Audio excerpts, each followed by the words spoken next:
Kwa hiyo ile skendo ya wewe na Diva kugombea bwana sio ya ukweli au ni ya ukweli? Sio ya ukweli, kwa sababu mimi yule sio bwanangu na yeye sio bwana yake. Yeye anamtaka, unayemtaka kutaki takataka, ndio maana anahangaika watu ambao wanao comment anawatafuta.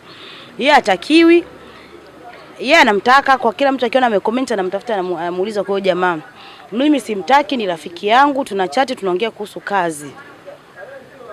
Na hawezi kutugombanisha pale, anaongea maneno sijui mimi Zungu ameniambia hivi. Zungu ana roho hiyo, na hata chakula anachokiongea. Ingekuwa kuna kitu chakula alichokiongea ambacho wanajua kuhusu mimi na Zungu, ningesema kweli Zungu alimwambia. Hana hizo habari. Yaani yeye tu ni mtu ambaye ni mtunzi. Ni mtunzi mzuri. Ni kama tu minyoo ikianza kiunda afu inaanza inazunguka hivi na kuwa inapanua, ndo alivyo Diva.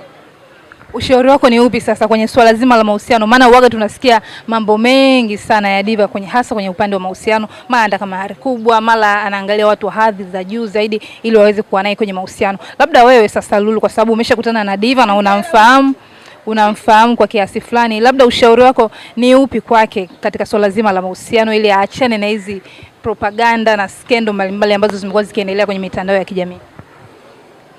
Hawezi kuwa na mwanaume mwenye akili timamu.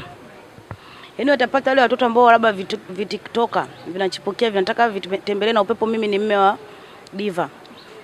Lakini kama ataendelea na hiyo tabia, yaani kwa mfano Diva akiamua kusema mimi nipo hivi, nianze kujistiri, nitulie, nifanye kazi, niache mdomo, niache bra, niweke mpango wako.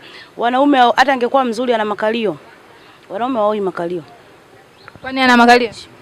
Ni pass kama mimi. Sure. Lakini wanaume hawai makalio. Wanaume wanaoa hii akili, kwa sababu makalio hayatoendesha nyumba. Makalio hayatojenga misingi mizuri ya nyumba. Mwanaume hoi mtu ambaye umeshanikanika uchi wako kila mtu mtandaoni anaujua kwamba amevaa chapa hapa kina naniliu. Labda upate muuni mwenzako, lakini mwenye akili